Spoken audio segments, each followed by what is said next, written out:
Episode 3 of Ahsoka is finally out, and with it we learned so many different things. Not only are we learning and building the relationships between our characters, but we're actually getting more lore and more reaffirmations about the Force itself. And Dave Filoni truly is the heir to George Lucas's Star Wars. We're going to break down the episode real quick like usual, and then I'm going to give my thoughts about this episode as a whole and what it means for the series going forward, because I really think that this is the stepping off point. So with that out of the way, if you guys want to keep up to date on everything Ahsoka, everything Star Wars, hit that subscribe button. We're on the road to 600, and at 600, I'm doing a giveaway. All right, let's break down the episode.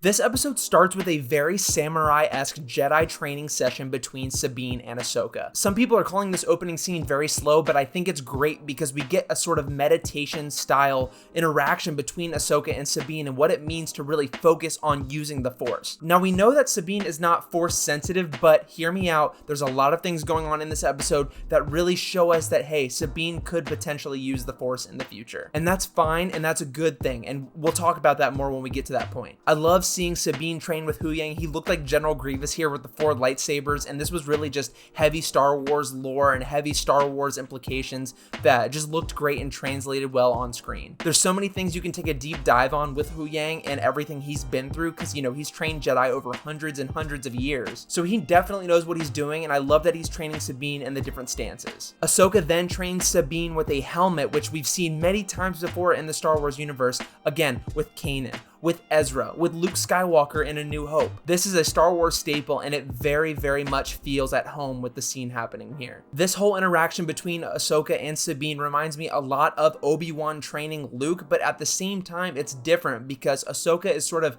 being that wise Yoda-ish figure towards her. She knows the path ahead is going to be tough because she's walked that path, and she knows Sabine has what it takes, even though she's not very fluent in the Force. And I don't want to say she's not Force sensitive because there's a scene that happens a little bit later on that kind of combats that. After the opening credits, we meet up with Hera, and she is addressing a bunch of senators, and among these senators include a couple people you may recognize. Of course, we see Mon Mothma, played by Genevieve O'Reilly, and again, she is a fantastic addition to the Star Wars universe. We saw her in Rogue One, in Andor, and even in Revenge of the Sith, but she's just an amazing actress, and I love that we're getting to see more of her. I can't wait to see her again in Andor Season 2. One of the other senators is actually the father of a character named Kaz in Star Wars Resistance, so we're getting that connection not only with the prequels and original trilogy, but we're also getting connections to things that are going to happen in the future before the sequel trilogy. It's not too much, but it does tease what's to come. Hera is asking these senators of the New Republic for help. She wants them to allow her to go and search for Grand Admiral Thrawn,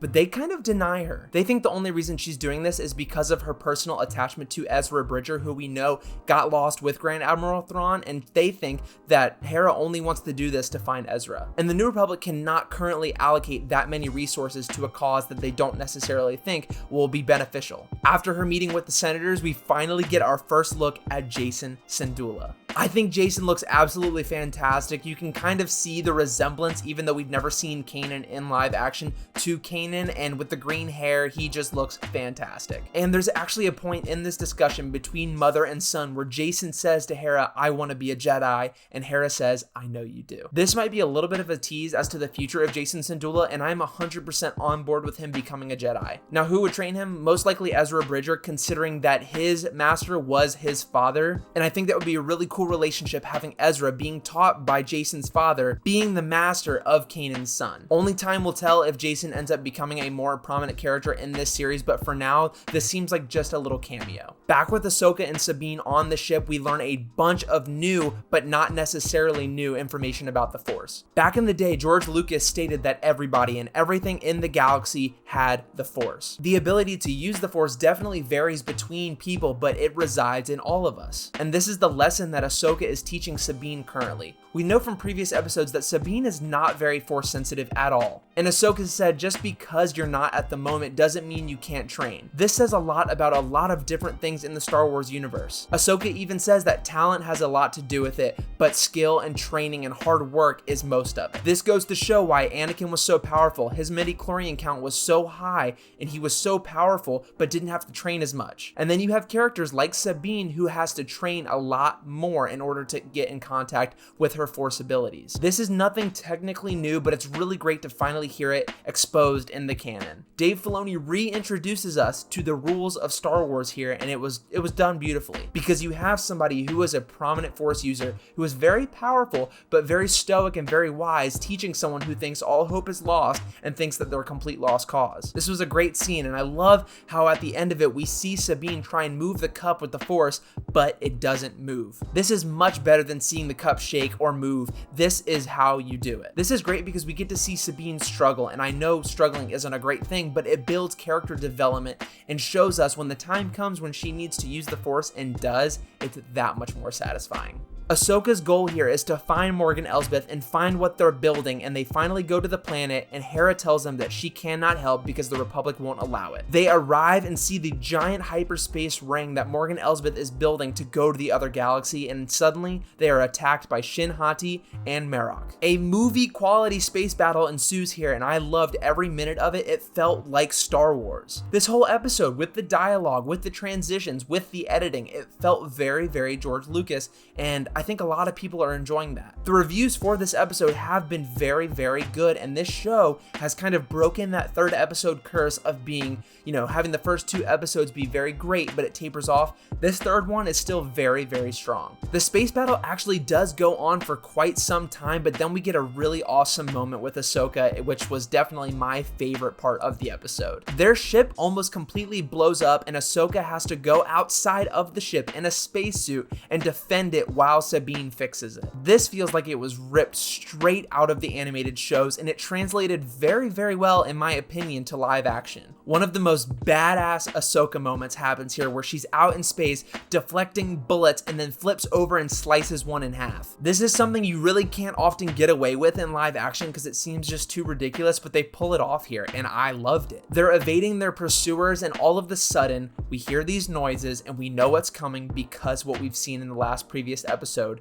the Purrgil. And yes, we got glimpses of these beasts in the last episode, but we've also seen shadows of them in The Mandalorian Season 3, but here we get the full-on picture of them. And again, a full-on movie-style chase sequence between these giant space whales looked cinematic. We hear Marok speak here, and he's got a voice changer similar to Darth Vader, and we're going to talk about this a little bit more at the end. Ahsoka and Sabine end up evading Marok and Shin. They land on the ground, and then they talk about what it means with the Purrgil. Sabine is a little distraught because the last time she saw them is when Ezra sacrificed himself with Thrawn to get them out of there. So now Ahsoka and Sabine have this idea that they could possibly use the Purrgil to travel hyperspace to get to where the other galaxy is. And this is apparently Morgan Elsbeth's goal to finding Grand Admiral Thrawn in the other galaxy. Now we have to remember, this planet that Ahsoka and Sabine are now on is the same exact planet as the shrine that we've seen in the other episodes, and we cut over to Baylan Skoll staring out into space. He tells his HK assassin droids that the Jedi have taken refuge in the forest and they need to go attack. We know the fight between Ahsoka, Sabine, Baylan, and Shin, also with Marok, is going to happen next week due to the footage that's in the trailers, but after that, we're completely in the dark. And we're not even halfway through the season yet, so this is very exciting. At this point, the episode ends. Now, yes, this was a very, very short episode, I think clocking in around 30 minutes after the credits and intros are taken out, but this is the very definition of short but sweet. We got exposition, we got action, we got character development, and we got something to look forward to next week. So some may call this filler, but it was purposeful filler, and I was definitely not bored watching it. The first scene definitely dragged on a little bit, but the whole second half of this episode was just go, go, go. I'm really starting to love Sabine's growth with the Force, and I want her to struggle a little bit more before she gets it, and I think that's what's gonna happen. The space battle, the visuals, everything here looked incredible, and I hope they continue the visuals on throughout the rest of the season. I think the best thing that happened with this episode is the explanation of the Force and what it means having it reside in all of us. We can kind of relate the midichlorian count that Anakin received in The Phantom Menace by Qui-Gon and take into account that's the talent. That is the natural given Force. That is what allows him to be so powerful so quick. And we know Sabine's M count, or her Force sensitivity, is so low that she's really going to have to work for it, and I can't wait to see her work for it. Now, after this episode, I think things are really going to start kicking off, not just because I want them to, but because of everything that's been set up. We know we're getting lightsaber duels next episode. We know that Thrawn has to come in here at some point. We know Anakin has to be in here. here at some point. And we might even see the true identity of Merrick, because we know in the trailers that Ahsoka does lock blades with him. Now let's briefly talk about Merrick, because again, Sam Witwer is credited in this episode. Some people have also pointed out that the height of Merrick is the same as Sam Witwer, and I don't think we can really go off of that because they're wearing a suit, we're looking at things on a screen. But with the fight between him and Ahsoka next week, I have a feeling we're going to see the identity of them. And look, if it's not anybody, it's not anybody. If it is somebody, cool. But I do think Sam Witwer's presence in the credits does sort of tell us a little bit. Guys, in the comments, let me know what you thought about this episode. I give this one an 8 out of 10. I don't think it's as strong as the first 2 episodes, but it is still very strong. And I'm very interested in seeing where it goes. This show has had an intrigue level with Star Wars that hasn't been present in other series. I care about these characters. I care what they're going to be doing next, and I'm worried for them because, well, we don't know what happens. Give me your theories on what you think might happen next week, because we know we're getting a confrontation between Baylan, Shin, Ahsoka, and Sabine, and Merrick. And who knows how that's going to end. Guys, thank you so much for watching this video. Please consider hitting that subscribe button on the way out. It means so much to me. We're on the road to 600 subscribers now, and technically on the road to 1,000. I never thought I'd get this far, so hitting that subscribe button and leaving a like and a comment really just means so much to me. And also, I read every comment, and I will most likely respond if it's positive. So drop your thoughts down below, and I will see you all very soon.